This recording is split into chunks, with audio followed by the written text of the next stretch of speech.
Hey everyone, this is Pete, and welcome back to Atari ST A to Z, a series of short playthroughs of Atari ST games, some which I grew up with and some which are new to me. Today is one of the former. Today we're taking a look at Starflight, which was a 1990 release for Atari ST from Electronic Arts, developed by Binary Systems.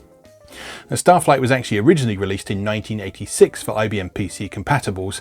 It was ported to Amiga and Commodore 64 in 1989, and the Atari ST and Macintosh versions followed in 1990.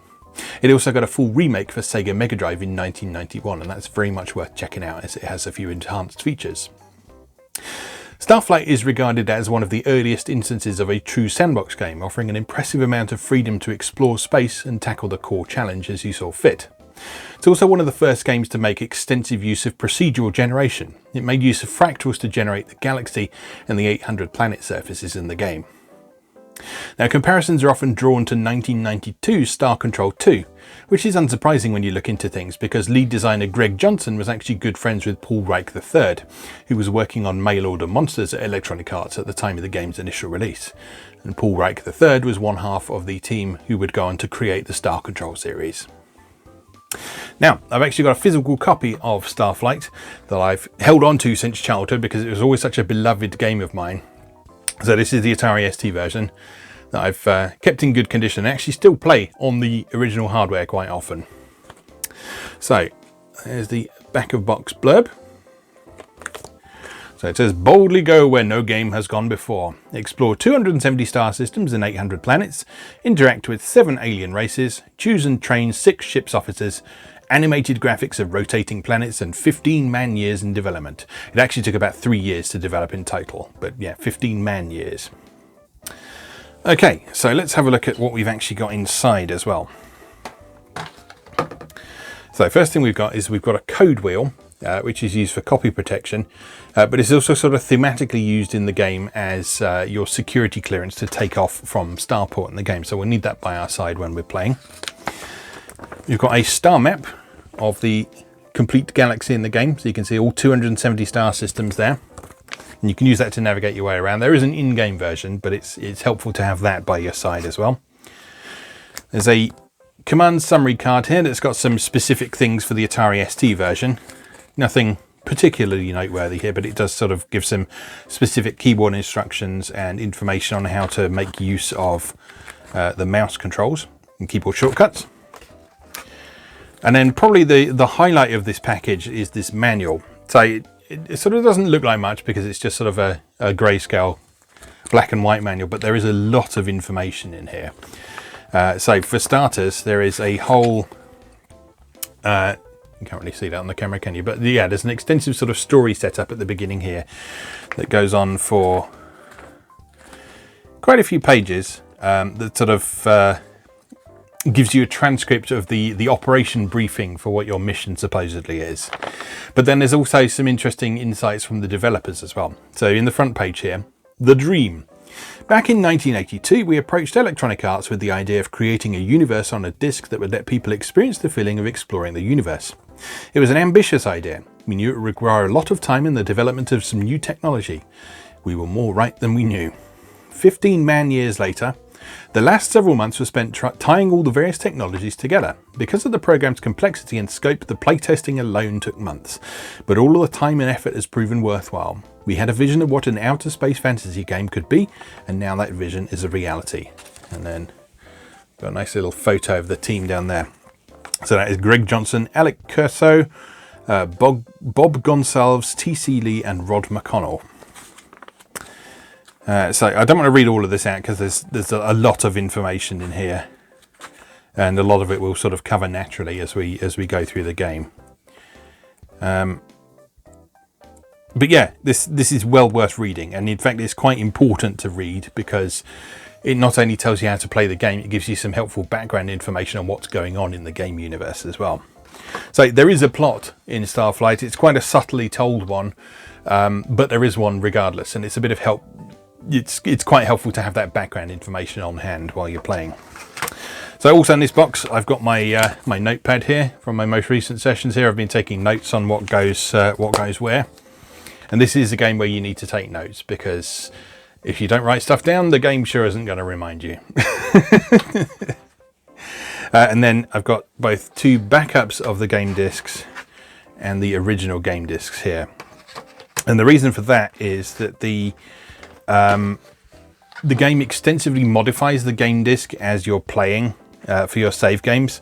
So obviously you don't really want to be saving stuff directly to your original disc. So one of the first things it recommends you do is make a copy of both discs for the game so that you can save your progress as you progress through the game and have a fresh copy available if you do need to start again or whatever. You can actually fit 4 different save games on one copy of the discs, but it's still handy to have the originals in nice, fresh, clean format. Anyway, I love this game, so we're going to spend a bit of time playing it today. Probably not going to get very far because there's a lot to do in this game, but you should get a general idea of how it works. So let's go play Starflight. Okay, here we are with Starflight from Electronic Arts and Binary Systems. One of my favourite Atari ST games and one that I still return to quite frequently today. A Micro Magic adaptation.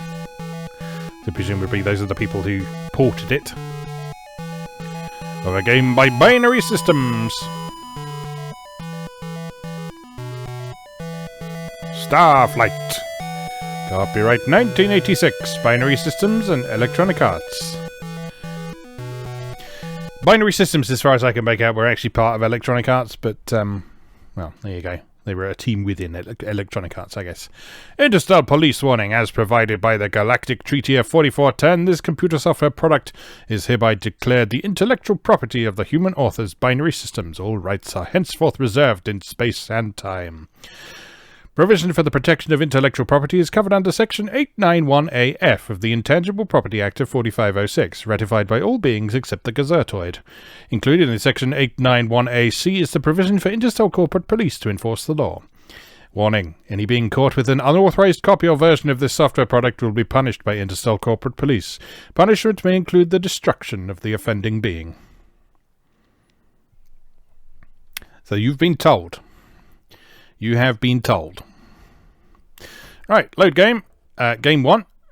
So, I beg your pardon, I said in the intro that you could have 4 save games. You can apparently have 5. But yeah, even if you have not started a game before, you load it to start with, and that becomes your save slot. You can change save slots mid-game if you want to. But to be honest, this is a game where sort of living with the consequences of what you do is just as important to the experience as trying to optimize your playthrough. Right, we're just loading Spaceport. Oh, no, you know what? I'll tell you what, this copy I've got here has got someone else's save game on it. So what I'm going to do is I'm going to say new. Game 1, discard game 1, yes.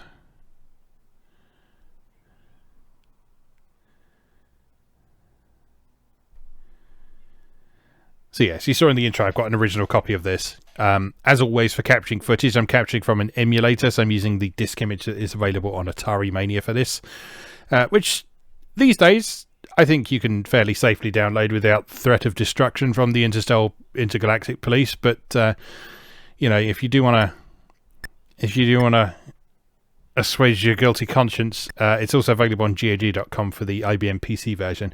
Not quite as pretty as this version, but it still has all the core gameplay intact. Okay, here we are at Starport. So in Starport, you can move your little man around just by moving the mouse, and he'll follow the mouse cursor. First thing you probably want to do is head over to this door over here, which is Operations. Interstellar Orbital Division. Click mouse to continue. So this is where you get messages from Interstellar. This is where the majority of the plot happens, but you'll also get other useful bits of information here.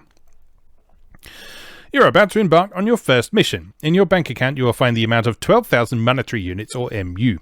This money is to be spent training your crew, configuring your ship, and purchasing any necessary materials. Of course, you may wish to leave some portion in the bank to earn interest. This is acceptable. At this stage of the operation, our primary goal is to gather information. Consequently, your objectives are 1. Seek out and explore strange new worlds. 2. Boldly go where no man has gone before. 3. Establish contact with any sentients. 4. Capture and bring back non-sentient life forms. 5. Record alien life form data. 6. Bring back artifacts. 7. Bring back any valuable minerals, including Indurium, that's your fuel. And 8. Keep from getting brutally killed. We have little information to offer concerning what you might find. We suggest, however, that you avoid the area of space around the coordinates 13584, since that is where we lost contact with 2 of our earlier ships. Scout reports indicate a high density of minerals in the mountainous regions of the innermost planet of our system. Further, we have found information that leads us to believe that there may be some ruins of the old empire at coordinates 17 north by 162 east on the second planet of the neighbouring K-class system. We have also received some indication of alien activity in the system 17594. Good luck and a safe return.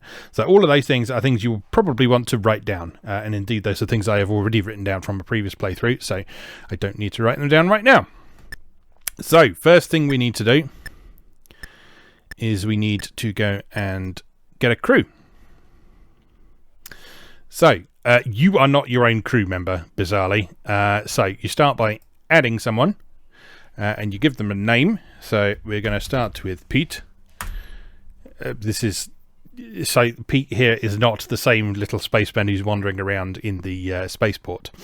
So you see that Pete's skills are Science 50, Navigation 30, Engineering 30, Communications 30, and Medicine 30. We can see he's got Durability 6 and a Learning Rate of 9. Learning Rate means that every time you train them, they will earn that many points in the characteristic that you train them in. And their starting value in that characteristic determines their maximum value in that characteristic. So if someone starts with 50 in a stat, they can take that stat all the way up to the maximum of 250. And if it starts at a lower level, their cap will be lower. So you can see that humans are particularly suited to science. So what I'm going to do is we will take Pete. We will take him as a human. We will have another human called Amaris. Bing. Then we will have... Oh, what should we call them? What shall we call them, I say? Let's have Ken. Ken can be a Velox. Velox are very good at navigation and engineering.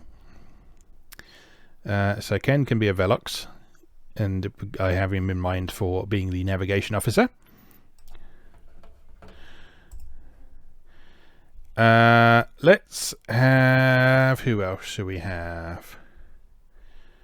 Let's have... Luke! What else are people good at?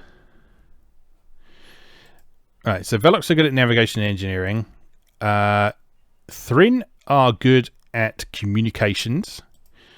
Eloan are good at communications and medicine. Now, the Thrin and the Eloan don't like each other. So they are happy to cooperate on your ship, but if you have a member of one of those races on your ship, when you encounter either the Thrin or the Eloan out in space, you will have trouble having effective communication with them. And so if you have both of them on your ship, then that means there's 2 alien races that you basically won't be able to deal with. But they are useful to have around, and I think on balance the Eloan are more useful because they have communications and medicine skills. So we'll have 2 of them. So Luke the Eloan. And then let's also have... Who else should we have? Let's have Rob the Eloan. The other advantage of the Eloan is you can see their learning rate is 10, so they can you can train them very quickly, but they're not very durable. So you have to pray that they don't get killed when bad things happen.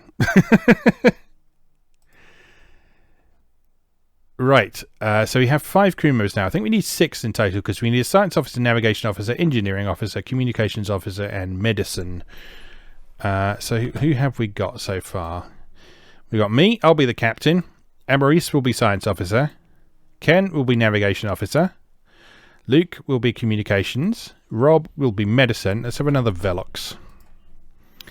What should we call them? Let's have... Rosie of Rose Tinted Spectrum fame, and he could be the engineer. Right, so before we spend any money on training them, let's head over here and assign them to their positions. So, Captain, Pete, Science Officer, Maurice, Ken, Navigator, Engineer, Rosie, Communications. You can actually assign one person to multiple positions if you want to. There's not really any good reason to do that, aside from the fact that it's cheaper for training. But you're best off sort of putting specialists in each position. Alright, let's do that. Then we head down to this door down here. And we'll just check our ship configuration. So at the moment we have no cargo pods, we have only class 1 engines, no shields, no armor, no missiles, no lasers. So what I'm going to do, I'm going to buy a few cargo pods. 1, 2, 3, 4, 5, 6. There we go. That leaves us with 9,000 MUs. I'm not going to worry too much about any of these bits and pieces just yet, because we're not going to be going very far for the moment. So we shouldn't be encountering anything too hostile. We need to name our ship. The ISS A to Z. Right, and we'll then use our remaining money to train up our crew members.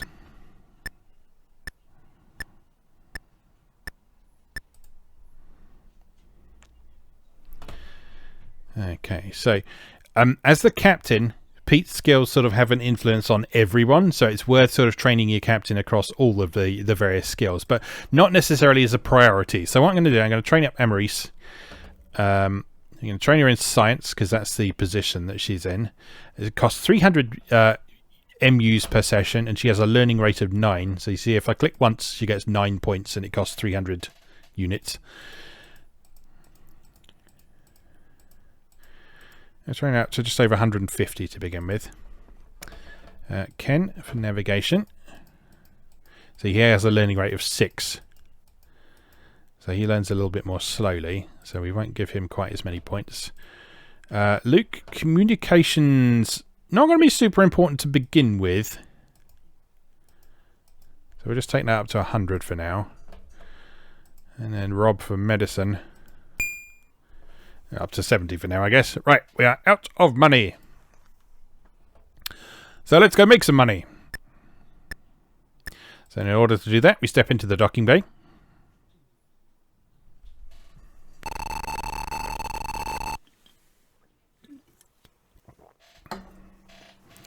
And we get transported to our ship.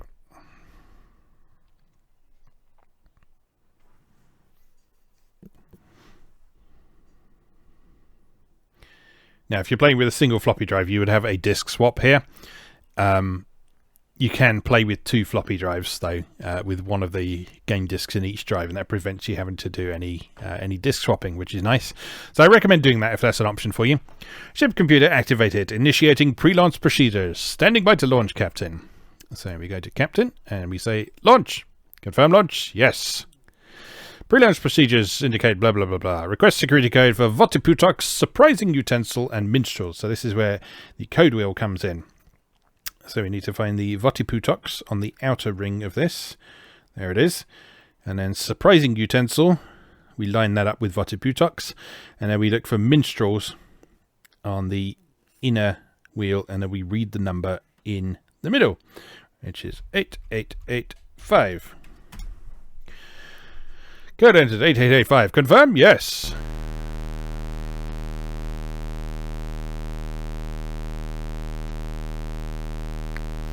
And the airlock opens. Commencing launch sequence. And we are off. Into the depths of space. Starport clear. Standing by to leave orbit. Alright, so then we go to our navigator. It's Ken. And we say, leave orbit. Standing by to leave orbit. So, then we have an overview of the solar system we're in up here. and a close-up view of where we are over here. So the information we got at the beginning was that the innermost planet of this system that we're in has a high concentration of minerals in the mountains. So that's a good place to start, just to build up some cash reserves to get us a little bit better equipped and a bit better trained. So we move our ship through the solar system like this, maneuver over the top of a planet, and you'll then have the option to orbit planet, which you select just by moving the mouse until the cursor says yes or no. So we say orbit planet, yes. Initiating orbital maneuver.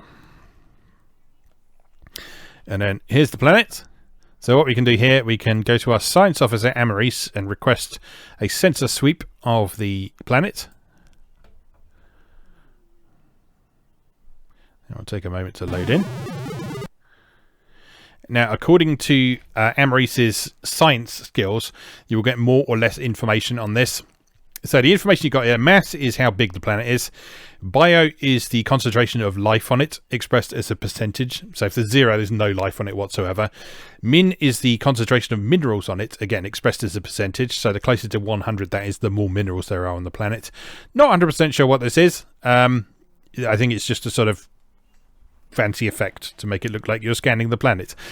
And then down here, you get some information about the planet itself. You can find out what the atmosphere is. So in this case, there's no atmosphere. The hydrosphere is ammonia compounds, and the lithosphere, which is the minerals you're most likely to find here, promethium, magnesium, and silver. You can then ask for a more detailed analysis of those sensor readings. Analysis of last sensor reading. Predominant surface, rock. Gravity 0.46 G. Atmospheric density, none. Temperature, searing to inferno. Global weather, none. So this stuff is all relevant because as the game progresses, a plot will start up where stars are starting to go supernova. And it turns out the planet that you live on is at risk of that happening too. So what you need to do is you need to start scouting out some potential colony worlds, and you need to use this information to determine whether something is going to be suitable or not. So obviously you want something that's got an atmosphere. You want something where the gravity is not going to crush people. You want something where the temperature is not going to kill them, and where the weather systems are not going to murder them either. So this is obviously unsuitable for colonization, but so we don't want to do log planet for that. But what we can do is we can land on this planet. And this is the elevation map. So the brighter the mark, the higher the elevation. And our intelligence said that up in the mountains there is a high concentration of minerals. So there's a mountainous region over here. So if we pick this as a place to start and then choose descend, we can then land on the planet. Now here you have I don't know if I want to call it an important option, but it's quite a fun option. So you can say open viewport, yes or no. If you do no, you'll simply sort of immediately zip right down to the planet. And if you say yes, then you get a lengthy animated sequence of you landing on the planet at excruciatingly slow frame rate. But it's still quite exciting and clever because consider that this game came out in 1986 and it's doing what goes on here. So in the viewport, we see the planet gradually approaching. And you'll notice that the elevation map you can see in the top right is actually wrapped around the planet, which is quite impressive tech for the time. It's sort of very, very rudimentary texture mapping, I guess you'd call it. So we approach the planet very slowly, a bit at a time. And you'll notice that it is actually taking aim for that area of high elevation that we told it to land at. So it's actually paying attention to the things we clicked on and not just randomly zooming in on the planet. But yes, the reason why this sequence is optional is, as you can see, it's very slow. Very, very, very slow. But it is cool. I like to watch this at least once per session, just as a sort of reminder of how cool the tech in this game is, and also how far we've come. Right. So we're entering the planet's atmosphere. Entering atmosphere, locking in topography net. So now we can see the planet's surface represented with this sort of grid pattern. And you'll see as the ship descends, you can actually see how those colours relate to elevation. as we slowly but surely come to set down on top of that mountain.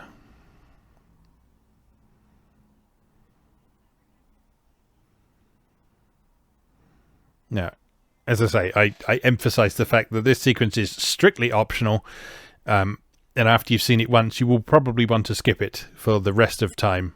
But I still think it's cool. I still think it's cool. This is actually one of the sequences that was replaced completely in the Mega Drive remake.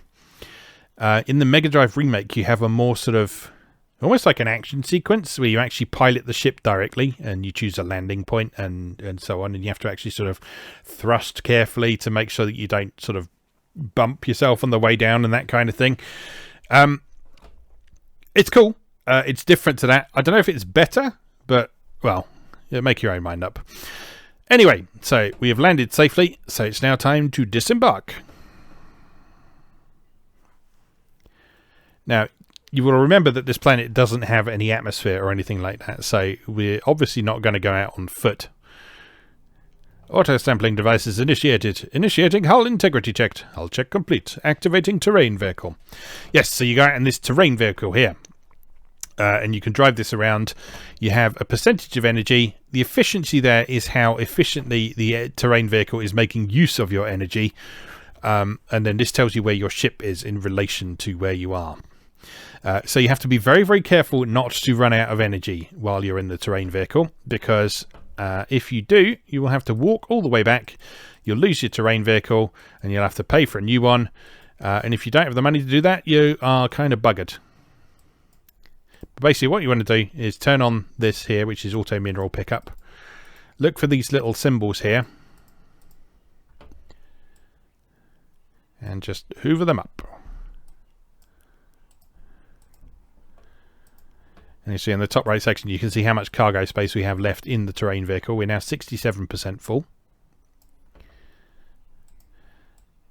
You've got 63% energy left. And we're operating at about 15% efficiency. So we probably want to head back to the ship and dump all this stuff. So move over the ship and press embark. That will refuel the terrain vehicle, transfer all the cargo into the ship's cargo pods, and then you can take another trip out.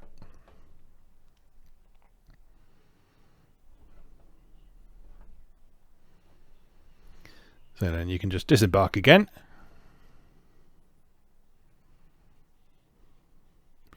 Pause for loading.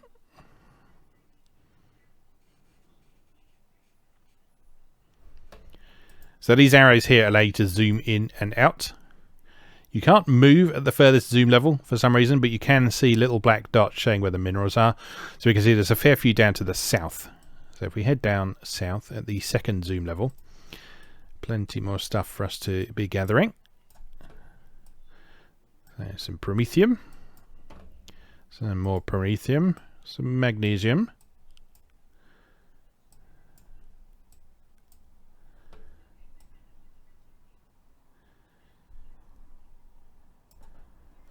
And some more promethium. So your terrain vehicle doesn't have a ton of energy, so you don't want to stray too far from the ship.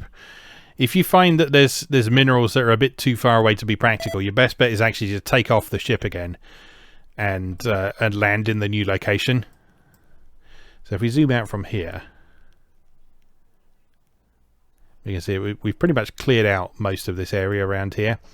So if we want to investigate some other mountainous regions on this planet, we're probably best off taking off again.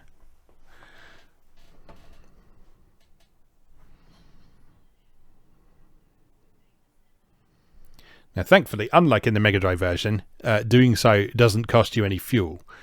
The only fuel you use in this is when you are travelling between star systems. So what we can do here, we can do launch. Again, you can open the viewport if you want to, but we will skip that for this time. Confirm launch, yes, just to make sure. And we didn't open the viewport this time, so after a moment's loading break, the planet will just go boom, and you're back there again. So this time, let's land again, but go somewhere different. Another mountainous region, if there is one. So we went there last time. So this time, let's have a look around this central region here. And descend. Open viewport. No, thank you.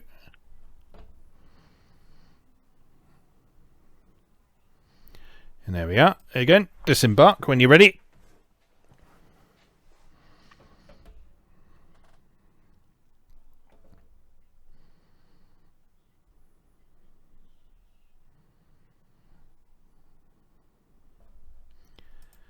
And again, just have a quick zoom out to see if there's anything in the nearby vicinity. So stuff all around us this time, so probably southwest we want to head.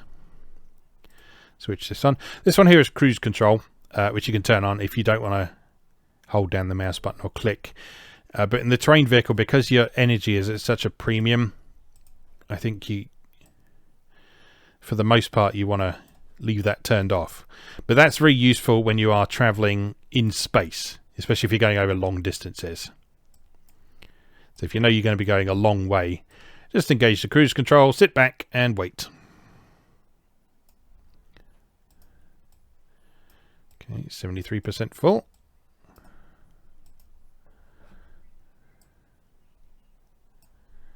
Yeah, let's head back to the ship.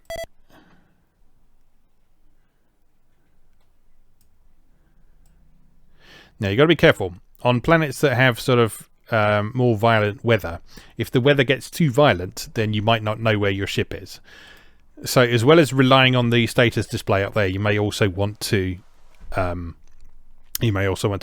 just manually keep track of where the ship is as well. Keep a note of these coordinates where you landed.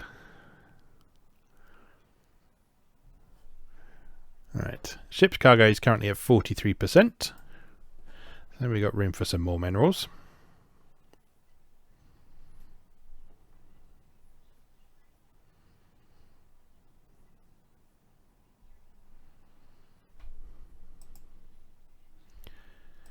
And this time, let's head up to the north and have a look over here.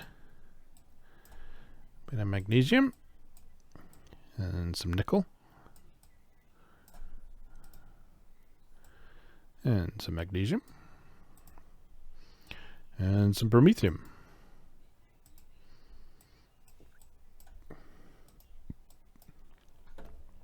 And some zinc.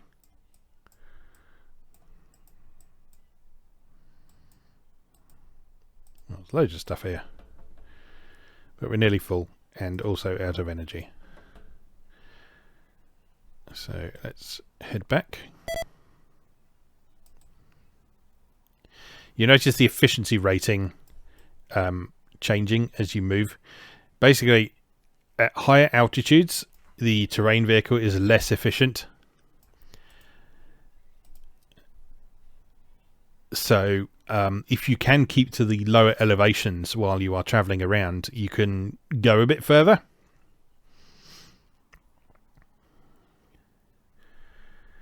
But practically speaking, you just want to plot out a nicely sort of straight path, really.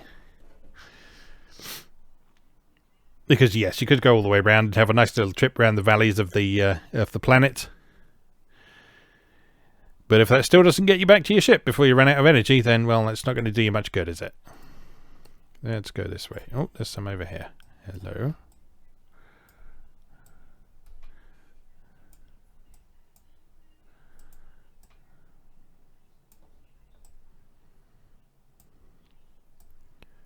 And a bit up there.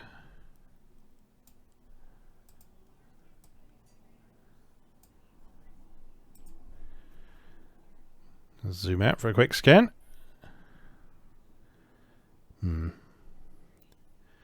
That's all a bit far away for my liking. Okay, let's call that a day there. Head back to the ship.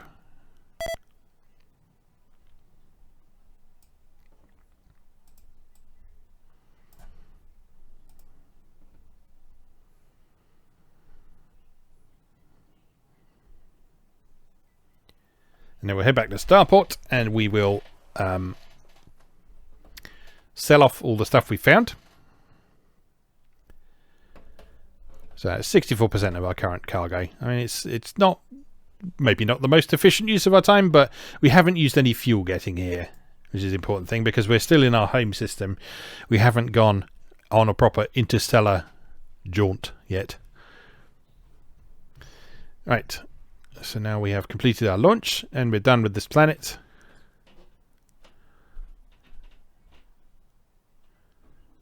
We go back to the bridge and we tell Ken, the navigator, to leave orbit.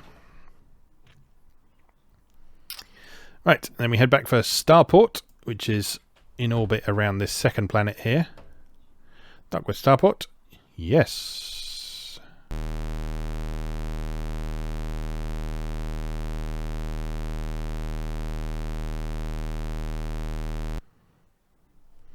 And then everybody off.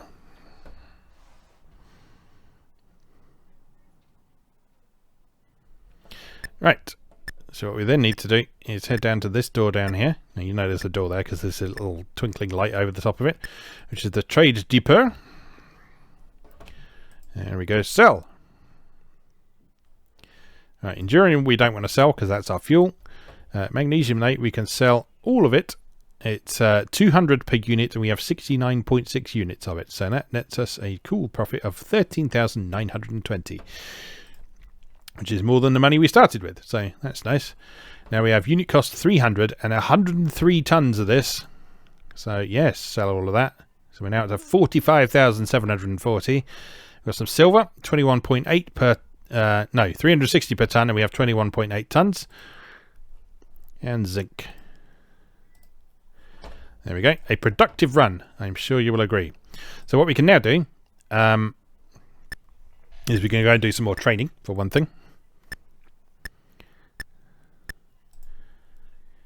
Training is a good thing to get done early on because once it's done, it's done. So we go to Emery's and we go to Science and we say train her fully. That will take her all the way up to 250 and we've still got loads of money left.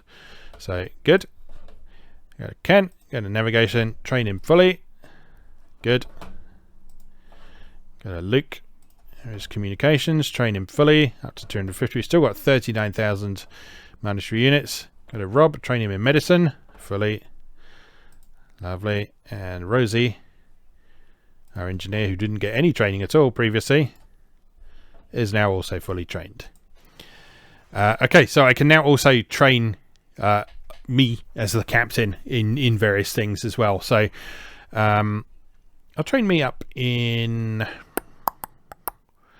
What shall I train me in? I think Science to begin with. There we go. Right, and then I've got a few leftover monetary units that we can spend on bits for the ship as well.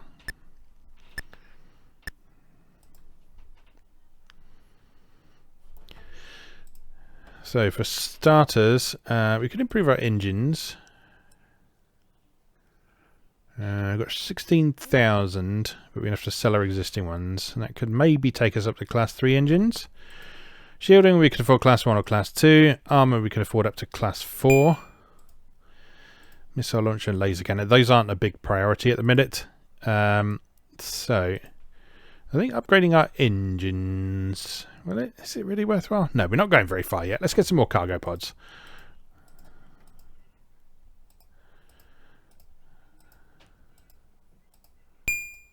Right, that's the maximum number of cargo pods we can have.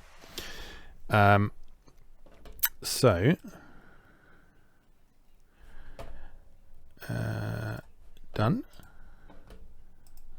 If we sell our engines, that'll be 900. And then we need 8,000 to get class 2 engine. That's probably worthwhile for now. What else are we going to spend our money on? And then buy engines, class 2. Lovely stuff. Right, so what we're going to do next is we are going to follow up on a lead that we got from our messages. Actually, thinking of that, we should check our messages, see if anything has happened in the few days we've been away.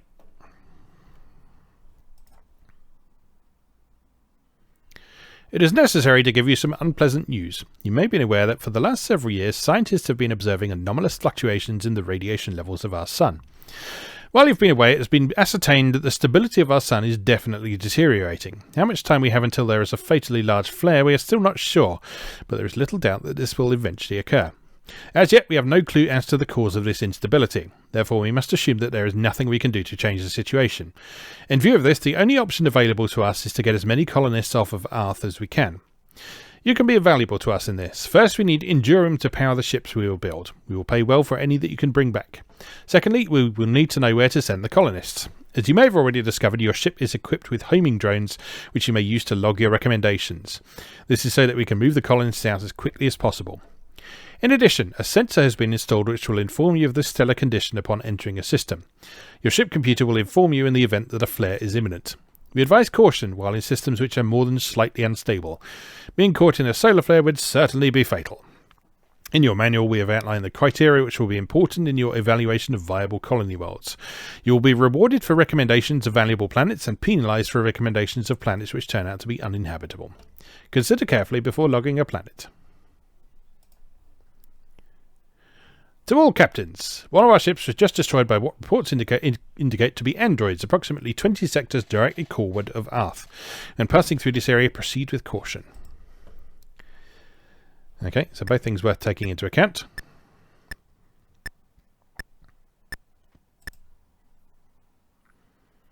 For now, what we're going to do is we're going to follow up on the information we had in that first message, which is that the second planet of the neighbouring star system, at coordinates 17 north by 162 east, there are some ruins there. So we're going to go and investigate those. So we're going to see what we can find there. We'll dig that up, and then we'll come back here, and then we'll probably call that a day for today. Captain, launch. Confirm launch? Yes. And we have to do a security check again. You have to do this every time, unfortunately. Sphyxy. A nice thing. And the Mysterions. 1810.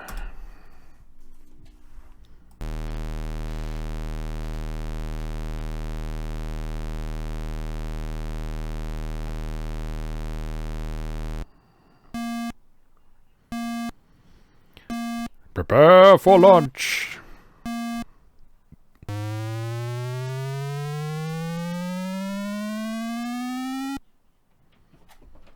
Starboard clear. Standing by to leave orbit. Alright, Mr. Ken, leave orbit.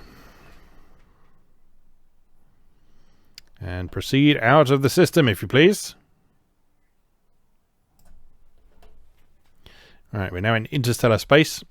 So here, you can move around. You'll notice you move quite a bit more slowly, and it also drains your energy while you're moving out here. So here's the neighbouring system that was mentioned in that message. Commencing system penetration.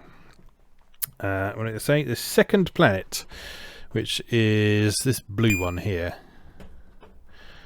So here we are. Spectral parameters, spectral class K, ecosphere 2 to 4. That's where there's likely to be life on the planets, and the state is slightly unstable. So everything's probably fine for now. So let's head straight to this planet. Orbit the planet.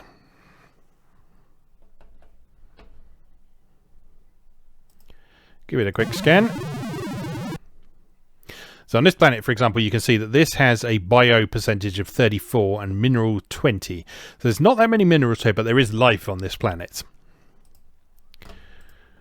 Predominant surface liquid, gravity 2.5 G, atmospheric density is thick, temperature temperate to searing, and the global weather is violent. So, Captain, land!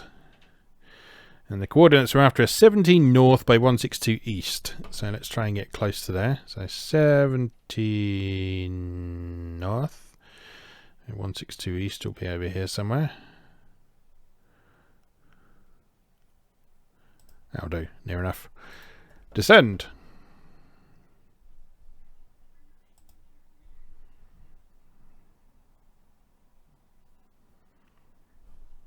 And disembark.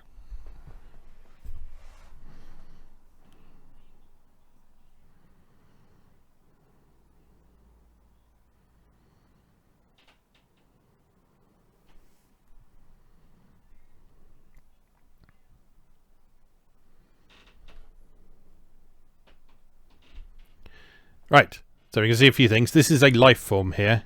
If we look at it. A tiny spherical creature. It has many tiny delicate cilia, 2 tiny leaf-like wings, many tiny wide grey globular projections, and tiny thin quills. It appears to be flying. You also scan it. Height less than 10 centimeters tall. It's an omnivore. Its aggression analog is a wolf, and its intelligence analog is an ape. So if we wanted to, we could try and pick that up, but because it's flying, we'd have to stun it to do that. So we'll leave that to it for now. What is this? A large anemone-like life form with a cracked surface. It has 6 tiny wide gnarled tentacles, 9 tiny squat membranous leaves, and a tiny narrow acid sac. It appears to be crawling. Right, this one we can probably try and capture. So if we move over it and then go to cargo, and then we can try to take the anemone-like creature. There we are. That was fine. A small fungoid life form with a bumpy surface. It has tiny flattened fin-like protrusions and a tiny spindly light violet acid sac. It appears to be sessile. It is overcast. Again, we'll take that back with us as a specimen. And then here, a recent ruin and a message.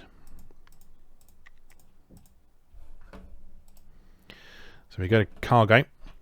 And you'll see, here's the message. So from here you can read the message.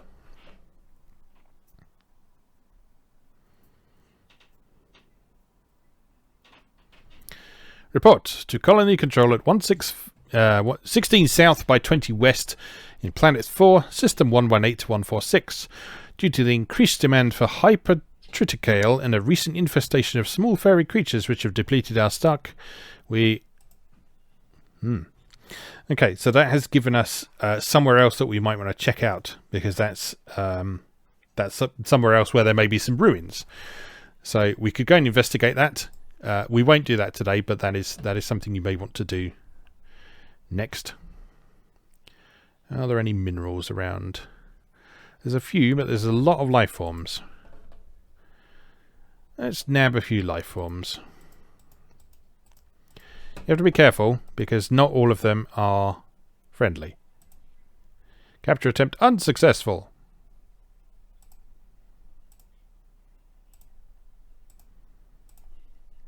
So when that happens, you may wish to bring out the stunner.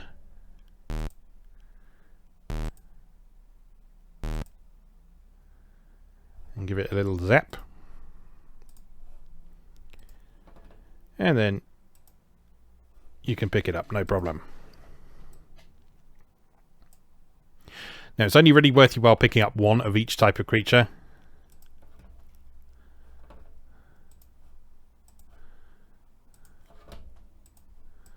There are some minerals. Some of those, some zinc. But thankfully you can tell the different types of creature apart fairly easily by their icon. Some silver. And a dinosaur-like creature. Unsuccessful. Alright, alright.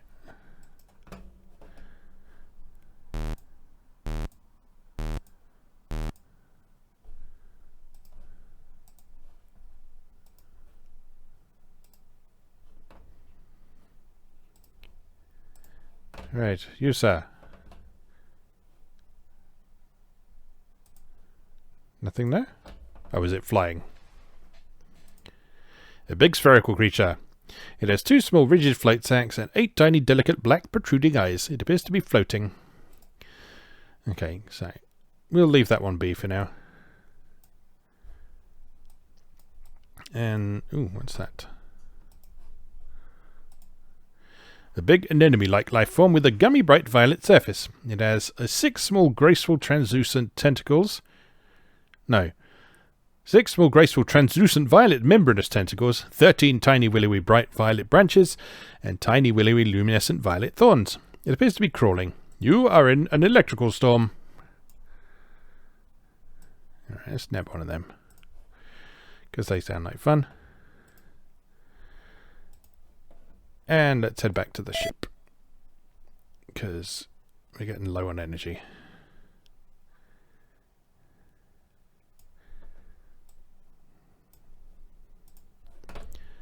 Embark.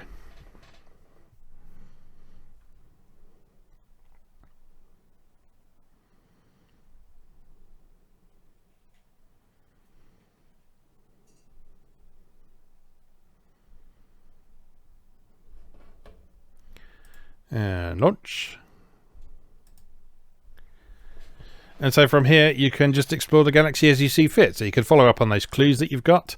You can just go around and mine minerals and search for life forms or whatever you want, really. I just love this game just because it's so... It feels like there's a point to it, but there's also so much scope for what you might want to do in it. There's just this wonderful feeling of freedom and exploration, but not in a daunting way. I never feel overwhelmed while playing this game. I always feel like there's something I can do that will be useful in some way.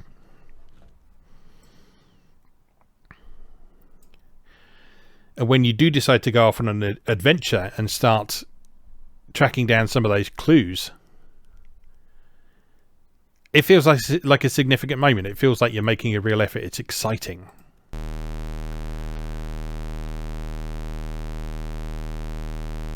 But in the meantime, if you just want to use it to live out your favourite space fantasies, you can do. Alright, let's disembark and head back to Starport. And see if we can sell off our lifeform specimens.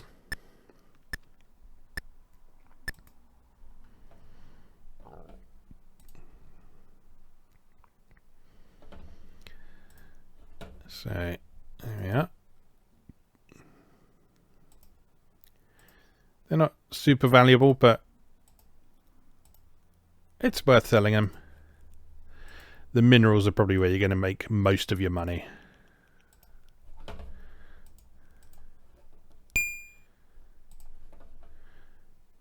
And that's how Starflight works. You just proceed in that way. So that's pretty much everything you need to know to play the game. From there is just applying all that knowledge in different ways and figuring out where you want to go, what you want to find, what you want to achieve, and whether you want to follow the main plot, which is completely optional. But there is a long-term time limit. It's a very generous time limit, but there is a time limit to it all. But yeah, that's basically everything you need to know to play this game. And I love it. So, that is that. We'll leave that there for today. As always, thank you very much for watching, and I'll see you again next time.